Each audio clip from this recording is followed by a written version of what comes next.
Hi friend, मैं doctor Amar Singh Thakur. विलियन का भाग 2 तक हम डिस्कस कर चुके थे। राहुल का नियम, आदर्श विलियन, अनादर्श विलियन, विचलन के प्रकार, धनात्मक विचलन, ऋणात्मक विचलन। और फिर अब जो है इसके भाग 3 में हमें जो देखना है वो देखना है अनुसंख्यक गुणधर्म। क्या देखना है? अनुसंख्यक गुणधर्म, है ना। अनुसंख्यक गुणधर्म क्या होते हैं? अनुसंख्यक गुणधर्म, तो अनुसंख्यक गुणधर्म को हम बोलते हैं कॉलिगेटिव प्रॉपर्टी। क्या कहलाते हैं ये? Colligative property. Colligative property. अनुसंख्यक गुणधर्म क्या होते हैं? तो तनु विलयन होते हैं, तनु विलयनों में कुछ ऐसे गुण रहते हैं, तनु विलयनों में कुछ ऐसे गुण रहते हैं जो पदार्थ की या जो विलय की मात्रा पर निर्भर करते हैं। तनु विलयनों में कुछ गुण ऐसे रहते हैं जो विलय की संख्या पर निर्भर करते हैं। ठीक है, संख्या पर निर्भर करते हैं, नंबर, है ना। तो उनको हम क्या बोलते हैं? अनुसंख्यक गुण। तनु विलयनों में कुछ ऐसे गुणधर्म रहते हैं जो इनकी संख्या पर नंबर पर डिपेंड करते हैं और प्रकृति पर नहीं, काय पर नहीं, प्रकृति पर नहीं। ठीक है, इनको हम क्या बोलते हैं? अनुसंख्यक गुणधर्म कहते हैं। ठीक है, तो मैंने बोला ये 4 प्रकार के हैं। सबसे पहला जो है वो है वाष्प दाब का आपेक्षिक अवनमन। वाष्प दाब का आपेक्षिक अवनमन। वाष्प दाब का आपेक्षिक अवनमन। ठीक है, relative lowering in vapour pressure. दूसरा जो है वो है क्वथनांक में उन्नयन। क्वथनांक में उन्नयन दूसरा जो है वो है क्वथनांक में उन्नयन। तीसरा जो है वो है हमारे पास हिमांक में अवनमन।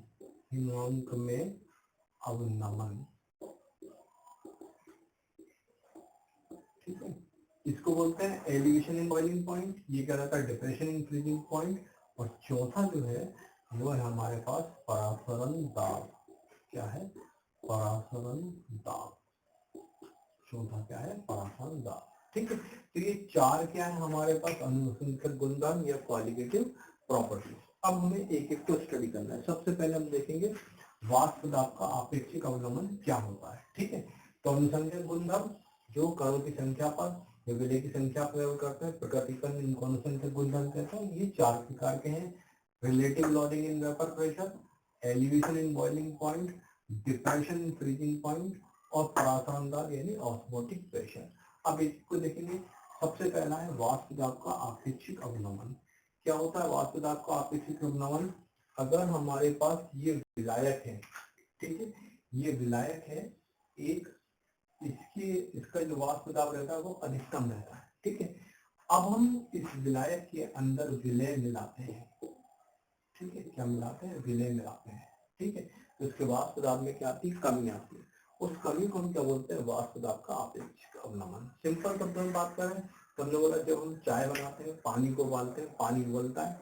ठीक है, और पानी उबलने के साथ हमारे पास क्या होता है? अगर हम इसके ऊपर एक ढक्कन लगा रखते हैं तो ये जो भाप बनती है, ये क्या करते हैं? इसके ऊपर जो प्रेशर लगाती है, इसके कारण ढक्कन हिलता है। इस प्रेशर को हम क्या बोलते हैं? वाष्प दाब। अब जब हम इसके अंदर शक्कर मिला देते हैं तो शक्कर मिलाने पे क्या होता है? हमारे पास उबाली आना कम हो जाती है। इसको हम क्या बोलते हैं? इसको क्या बोलते हैं कि वाष्प दाब में क्या आ गई? कमी आ गई। ये क्या कहलाता है? वाष्प दाब में आपेक्षिक अवनमन। अब प्रयोगों द्वारा ये पाया गया कि ये जो आपेक्षिक अवनमन है, वाष्प दाब का आपेक्षिक अवनमन, ये जो है हमारे पास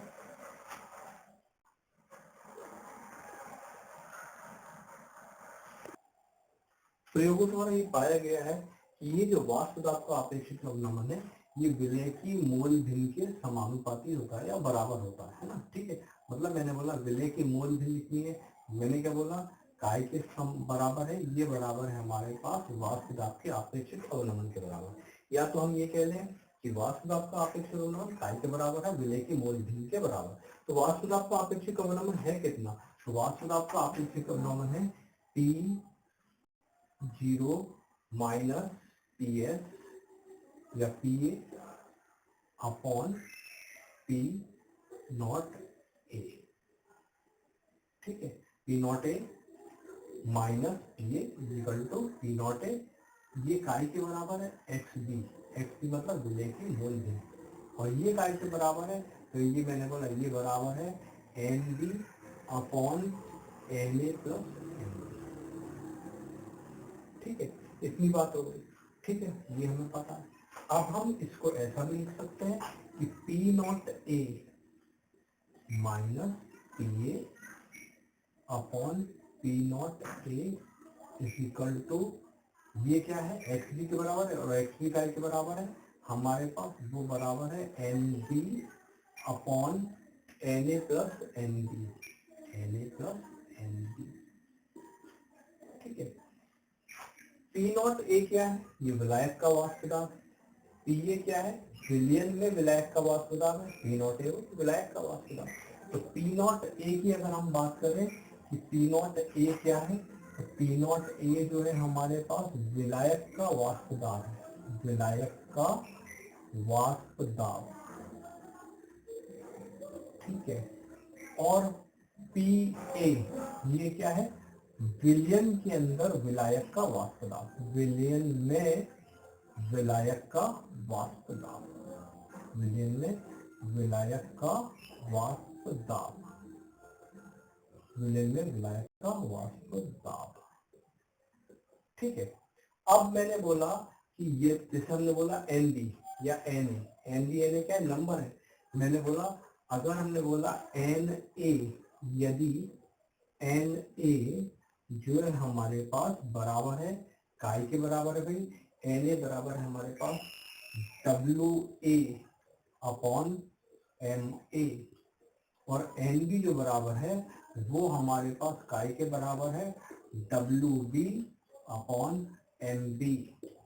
इसका मतलब क्या है, इसका मतलब है विलेय का भार और विलेय का ग्राम आणविक भार, है ना। WB मतलब विलेय का भार और MB मतलब विलेय का ग्राम आणविक द्रव्यमान। ऐसे ही Na विलेय का भार और Na जो Na विलायक के विलायक का भार और विलायक का ग्राम आणविक द्रव्यमान। अब मैंने बोला इस वैल्यू को अगर मैं यहाँ पर रख दूँ, है ना, ये मेरे पास क्या है, इस वैल्यू को अगर मैं इसको माना मैंने इक्वेशन नंबर 1, है ना, इसमें मैंने अगर ये वैल्यू रखी, ये वैल्यू अगर हमने रखी यहाँ पर, तो P0 A minus P0 A minus PA,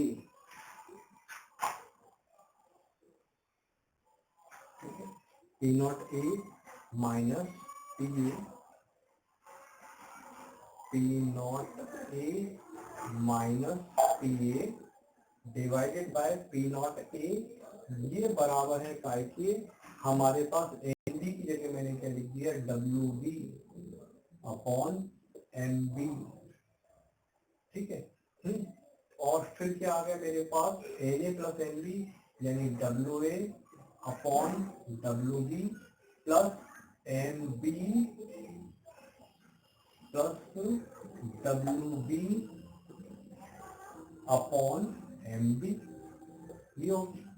ठीक है, ये मेरे पास क्या था, इक्वेशन नंबर 1 थी। ठीक है, ये Na NB के मान थे, इसको मैंने इक्वेशन समीकरण 1 में रख दिया। ठीक है ना, Na तथा NB के मान को समीकरण 1 में रखने पर, ठीक है, Na व NB के मान को समीकरण 1 में रखने पर, समीकरण 1 में रखने पर, समीकरण 1 में रखने पर ये मिल गया।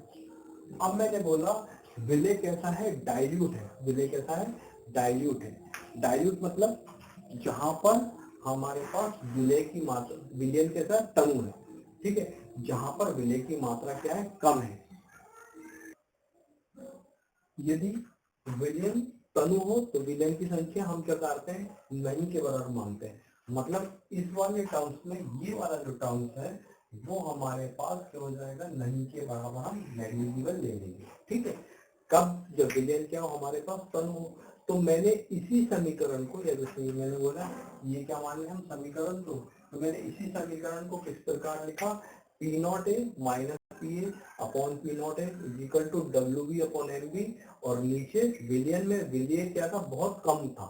ठीक है, तो उसको हमने क्या किया, हटा दिया, तो बचा फिर W A upon M A. इसको हमने किस प्रकार से लिखा, W B into M A upon M B into W A. फिर ये इक्वेशन यही वाली यहाँ पर लिख दी है। उसके बाद मुझे उस विलय का अनुभार निकालना है। क्या निकालना है, उस विलय का अनुभार या मॉलिक्यूलर मास निकालना है, जिसको मिलाने से वाष्प दाब में आपेक्षिक अवनमन हुआ। तो मैंने क्या किया, मैं एम बी को इस साइड ले गया, तो ये हमारे पास पी नॉट है माइनस पी ए यहाँ पर आ गया, ये पी नॉट है ऊपर चला गया। इस समीकरण की सहायता से आप उस विलय का आणविक द्रव्यमान निकाल सकते हैं, जिसकी वजह से वाष्प दाब में आपेक्षिक अवनमन हुआ है। तो ये थी पहली प्रॉपर्टी अनुसंख्यक गुणधर्म की, वाष्प दाब का आपेक्षिक अवनमन। ठीक है, तो ये इसको यहाँ तक देखें। अगली प्रॉपर्टी की हम बात करेंगे, वो क्या है, अगली प्रॉपर्टी हमारे पास वो है क्वथनांक में उन्नयन। अगली प्रॉपर्टी देखें, तो अगली प्रॉपर्टी हमारे पास क्या है, क्वथनांक में उन्नयन। अगली प्रॉपर्टी की हम बात करेंगे। अगली प्रॉपर्टी क्या है, क्वथनांक में उन्नयन। क्वथनांक में उन्नयन क्या होता है, देखिए अभी मैंने आपको पहले बताया था, जो विलायक रहता है उसका वाष्प दाब क्या होता है, हमारे पास अधिकतम होता है ना। विलायक का वाष्प दाब क्या होता है, अधिकतम होता है। तो दूसरी कोलिगेटिव प्रॉपर्टी की बात करते हैं, और दूसरी कोलिगेटिव प्रॉपर्टी क्या है, क्वथनांक में उन्नयन। क्वथनांक में उन्नयन।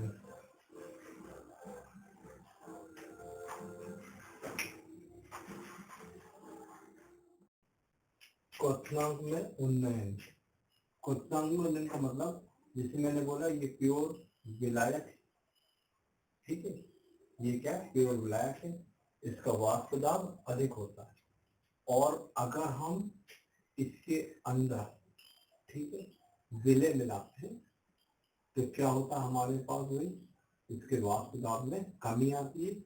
लेकिन इसके साथ एक बात और होती है, क्या होती है, जैसे मैंने बोला जो शुद्ध विलायक है पानी, जो शुद्ध विलायक है पानी, उसका क्वथनांक कितना होता है, शुद्ध विलायक का क्वथनांक, पानी का क्वथनांक जो है वो हमारे पास कितना होता है, 100 डिग्री सेंटीग्रेड। कितना होता है, 100 डिग्री सेंटीग्रेड।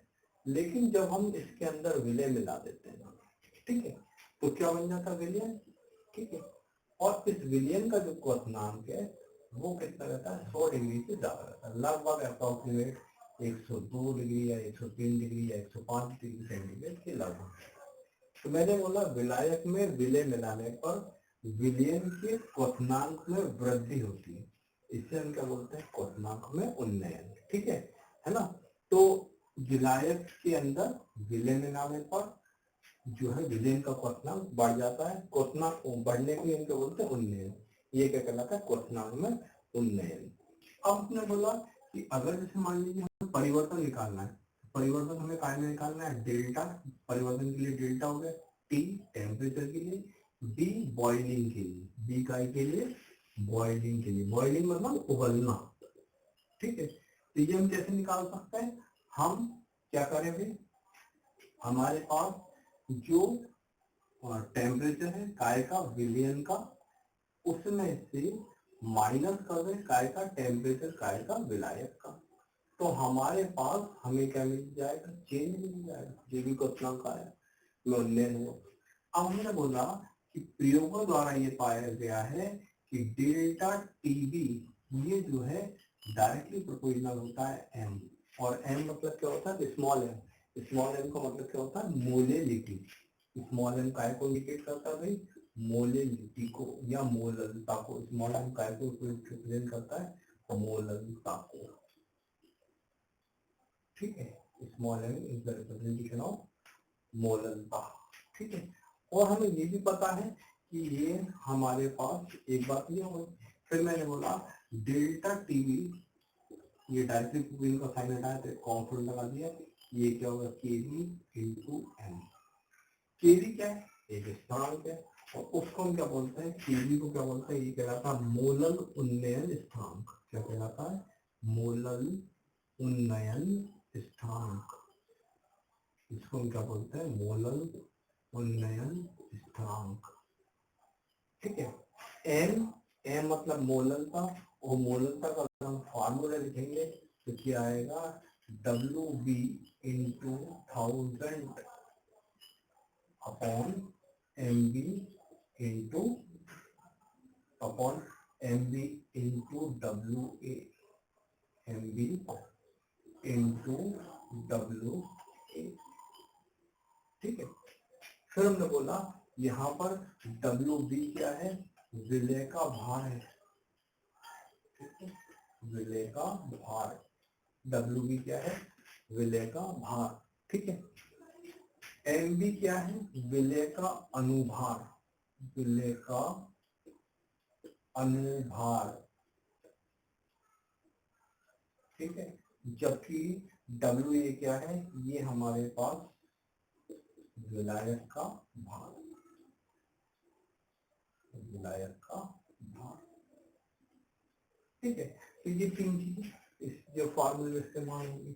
मैंने बोला delta T is equal to K B into M था, तो delta T is equal to K B into M, M की वैल्यू रख दी W B into 1000 divided by M B into W A. ठीक है, अब मुझे यहाँ पर वैल्यू चाहिए एम बी की, एम बी की वैल्यू चाहिए है, तो एम बी कैसे निकालेंगे, एम बी मतलब उस विलय का अनुभार है ना, उस विलय का अनुभार जिसको मिलाने पर क्वथनांक में वृद्धि होती है ना। तो एम बी बराबर क्या हो जाएगा, K B into W B into 1000 divided by M B इधर गया तो डेल्टा टी बी नीचे आ गया, delta T B into W A. इससे आप क्या निकाल सकते हैं, हमारे पास इस फॉर्मूले से आप जो है जो है उस विलय का अनुभार निकाल सकते हैं जिसके मिलाने से क्वथनांक में क्या हुई है, वृद्धि हुई है। फॉर्मूला नंबर 1 ये भी काम का है, फॉर्मूला नंबर 2 ये भी काम का है, फॉर्मूला नंबर 3 ये भी काम का है, तीनों के ऊपर न्यूमेरिकल आते हैं है ना। ठीक है, तो ये ध्यान रखेंगे आगे, ये एक एप्लीकेशन थी।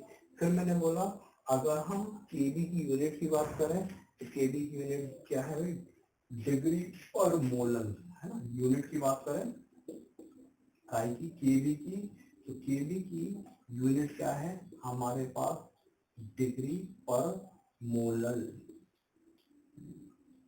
डिग्री पर मोलल। ठीक है ना, ये केबी की यूनिट है। आगे की बात करेंगे हम, हमारे पास आगे जो तीसरी एप्लीकेशन आएगी, और तीसरी एप्लीकेशन क्या है, हिमांक में अवनमन। तीसरी एप्लीकेशन क्या है, हिमांक में अवनमन। हिमांक में अवनमन को देखना है हमें, तो हिमांक में अवनमन को कैसे देखेंगे भाई, जिस प्रकार से हिमांक में अवनमन को देखना है, हिमांक में अवनमन को देखिए, मैंने बोला कि हमारे पास जो पानी अगर उबलता हमारे पास 100 डिग्री सेंटीग्रेड पर है, तो जमता काय पर है, पानी पानी जमता है 0 डिग्री सेंटीग्रेड पर, पानी काय पर जमता है 0 डिग्री सेंटीग्रेड पर। ठीक है, अब जब हम इसमें विलय मिलाते हैं तो ये 0 डिग्री सेंटीग्रेड से पहले ही जम जाता है, 3 डिग्री सेंटीग्रेड या 2 डिग्री सेंटीग्रेड पर ये जम जाता है। ठीक है, तो इसके हिमांक में क्या आती है, कमी आती है।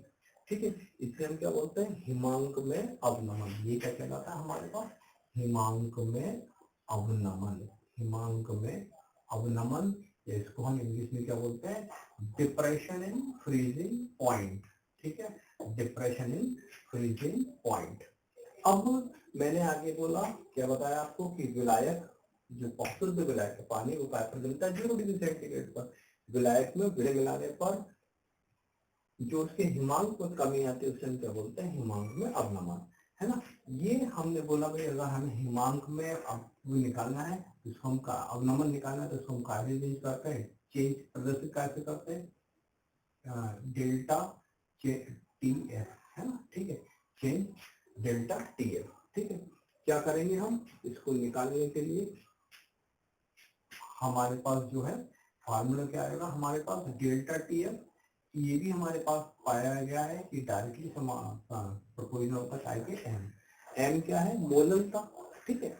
तो मैंने बोला delta T F equal directly proportional type के एम की। अब delta T F is equal to क्या हो गया हमारे पास, अगला क्या होगा K F into directly proportional का साइन हटाया हमने, तो एक कांस्टेंट लगा दिया, और कांस्टेंट क्या होगा के एफ इंटू एम, ठीक है। अब मैंने बोला के एफ का नाम क्या है, तो के एफ का नाम जो है हमारे पास वो क्या है, मोलल क्रायोस्कोपिक स्थिरांक, क्या है, मोलल क्रायोस्कोपिक स्थिरांक, मोलल क्रायोस्कोपिक स्थिरांक, ये कहलाएगा के एफ, ठीक है। अब मैंने आगे बोला भाई कि K F into delta T F is equal to क्या था, के एफ इंटू एम, तो delta T F K F into M, M की वैल्यू क्या है डब्ल्यू बी, यानी यही वाली value same into 1000 divided by M B into W A, ठीक है। अब क्या हुआ, आगे की बात करें हम, हमारे को उस विलायक का अनुभार में निकालना है, क्या करना है, उस विलायक का अनुभार निकालना है जिसको मिलाने से हिमांक में अवनमन हुआ। तो हम क्या करेंगे, एम बी को साइड ले जाएंगे, ये आ गया एम बी बराबर K F into W B into 1000 divided by M B into W A, ठीक है। ये इस फार्मूले की मदद से भी, इस पे भी आपको न्यूमेरिकल मिलेंगे इसमें, है ना। पहला formula, number 2 formula, number 3 formula, इन तीनों फार्मूले पे आपको न्यूमेरिकल मिलेंगे। अब आगे ये तीसरी प्रॉपर्टी थी, ठीक है, हिमांक में अवनमन, है ना। अब चौथी प्रॉपर्टी जो है हमारे पास वो है परासरण दाब। चौथी एप्लीकेशन जो है इसकी वो है परासरण दाब। चौथी एप्लीकेशन क्या है, वो है परासरण दाब।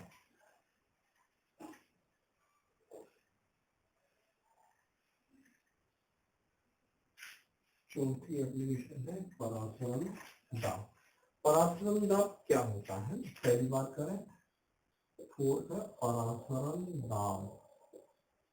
परासरण दाब, परासरण दाब इसको हम क्या बोलते हैं, ऑस्मोटिक प्रेशर, क्या कहलाता है, ऑस्मोटिक प्रेशर, ठीक है। पहली बात ऑस्मोटिक प्रेशर की बात करें, क्या होता है ये, तो मैंने बोला जैसे मान लीजिए एक पात्र है, एक कंटेनर है, इसके अंदर इधर हमारे पास विलायक है, ठीक है, और ये क्या है, विलयन है, ठीक है, और बीच में ये क्या है, अर्धपारगम्य झिल्ली है, क्या है, अर्धपारगम्य झिल्ली, ठीक है, जो केवल काय को मूवमेंट करने देती है, विलायक के अणु को, ठीक है। तो ये एक साइड इधर क्या है विलायक, और इधर क्या है झिल्ली। तो विलायक के अणुओं का गमन, चलना कहाँ, अधिक सांद्रता से कम सांद्रता की ओर, काय के द्वारा, अर्धपारगम झिल्ली के द्वारा, है ना, उसको हम क्या बोलते हैं, वो कहलाता है परासरण। परासरण को रोकने के लिए जो जाल लगाया जाता है वो क्या कहलाता है, परासरण दाब। तो परासरण दाब को हम प्रदर्शित करते हैं, परासरण दाब को हम प्रदर्शित करते हैं पाई से, ठीक है। अभी मैंने क्या बताया कि विलायक के अणुओं का चलना, गमन अधिक सांद्रता से कम सांद्रता की ओर, वो क्या कहलाता है हमारे पास परासरण। परासरण को रोकने के लिए जो दाब लगाया जाता है वो क्या कहलाता है, परासरण दाब। परासरण दाब को प्रदर्शित कैसे करते हैं, पाई से। पाई डायरेक्टली प्रोपोर्शनल होता है सी के, पाई डायरेक्टली प्रोपोर्शनल होता है टी के, ठीक है। फिर हमने बोला अगर हमें ये लिखना है तो हमने बोला पाई डायरेक्टली प्रोपोर्शनल है, हम ये भी लिख सकते हैं सी इंटू टी, ठीक है। फिर मैंने बोला पाई इज इक्वल टू, मैंने ये हटा दिया, एक कांस्टेंट लगा दिया आर सी टी, ठीक है, या मैं क्या लिख सकता हूँ, pi is equal to C R T, ठीक है ना। अब मैंने बोला सी काय के बराबर होता है, सांद्रता काय के बराबर होती है C बराबर होता है N/V। ठीक है, तो C क्या है, सांद्रता, और सांद्रता काय के बराबर होती है N/V के, और N/V का मतलब क्या है, number of molecules present in given volume, है ना, दिए गए आयतन में अणुओं की संख्या वो क्या कहलाती है, सांद्रता कहलाती है। तो अब मैं इसको ऐसा लिख सकता हूँ, pi equal to N/V RT। ठीक है, पाई भी इक्वल टू क्या हो जाएगा, NRT। ठीक है, ये क्या कहलाता है हमारे पास, वॉन हाफ समीकरण। क्या कहलाता है, वॉन हाफ समीकरण, काय के लिए, तनु विलयन के लिए, वॉन हाफ समीकरण काय के लिए, तनु विलयन के लिए। इसमें एक बात हम और करेंगे, हमें ये पता है कि जैसे एन जो है हमारे पास, वो जो है ये नंबर ऑफ मॉलिक्यूल काय के बराबर होता है W/M। W मतलब विलय का भार, और M मतलब विलय का अनुभार, है ना, यानी W क्या है, विलय का भार, विलय का भार, ठीक है, और M क्या है, विलय का अनुभार, मॉलिक्यूलर वेट। ठीक है, तो अब मैंने बोला ये इक्वेशन थी, पाई बी इक्वल टू NRT, मैंने यहाँ पर लिख लिया पाई बी इक्वल टू NRT। ठीक है, और देखिए n की वैल्यू मैंने पुट कर दी पाई बी, और n की वैल्यू पुट कर दी W/M RT। ठीक है, अब मेरे को उस सॉल्यूट का मॉलिक्यूलर मास नहीं जो परावसान के लिए है जिम्मेदार है, तो m इधर आ गया, और क्या हो गया, WRT अपॉन पाई बी। ठीक है, इससे हम मॉलिक्यूलर मास ऑफ सॉल्यूट निकाल सकते हैं। ठीक है, यहाँ पर हमने एक स्थिरांक दिया था R। ठीक है, ये R जो है हमारे पास, इस R को हम क्या बोलते हैं, ये R जो है हमारे पास, ये क्या कहलाता है, विलयन स्थिरांक, विलयन स्थिरांक, सॉल्यूशन कांस्टेंट बोलते हैं, और इसकी वैल्यू वही होती है जो गैस स्थिरांक की होती है, यानी 8.314, जो भी हम गैस स्थिरांक की वैल्यू लेते हैं वही वैल्यू हम R की लेते हैं। इसके ऊपर भी आपको न्यूमेरिकल मिलेगा, pi equal to N/V RT के ऊपर भी मिलेगा, पाई बी इक्वल टू NRT के ऊपर भी मिलेगा, M के ऊपर भी मिलेगा WRT अपॉन पाई बी, तो इनके ऊपर ये न्यूमेरिकल मिलेंगे। तो अब इस जो पार्ट था हमारे पास, इसमें हमने क्या किया, स्टडी किया। पार्ट थ्री में हमने देखा है हमारे पास कि और अनुसंख्यक गुणधर्म, और अनुसंख्यक गुणधर्म कितने प्रकार के थे, 4 प्रकार के थे, बात का अपेक्षिक अवनमन, क्वथनांक में उन्नयन, हिमांक में अवनमन, and then finally fourth osmotic pressure. तो ये, और इसके ऊपर विलियम चैप्टर से न्यूमेरिकल है ना, जो आपको बताए मैंने डेरिवेशन, और उसमें और जो फार्मूले क्वथनांक में हिमांक का अवनमन है उसमें से न्यूमेरिकल आपको देखने हैं। यहाँ तक तैयार करें, और मेरे कोई भी आपको डाउट है तो आप इस पे 98931800 पर आप कॉल कर सकते हैं, मेरे चैनल को सब्सक्राइब करें। मुझसे आपको कोई क्वेश्चन पूछना है तो आप इस नंबर पर मेरे से